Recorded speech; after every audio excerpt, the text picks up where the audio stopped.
When TikTok announced family pairing mode, parents were thrilled, but as I've learned firsthand, it's got two big flaws you need to know about. We'll walk through how to set it up and tell you what to watch out for.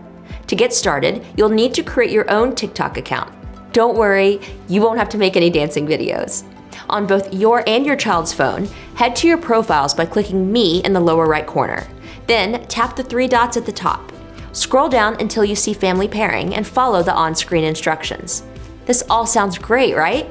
Here's the catch. Once your child is in family pairing mode, they see a constant reminder that they can't view everything. Talk about a recipe for a disgruntled kid. Plus, your child will be able to turn family pairing mode off, opening them up to a world of inappropriate videos. And on TikTok, there are a lot of them. Parenting in a tech world is hard. Join me and over 100,000 parents in the Parenting in a Tech World Facebook group to get help with raising kids in the digital age.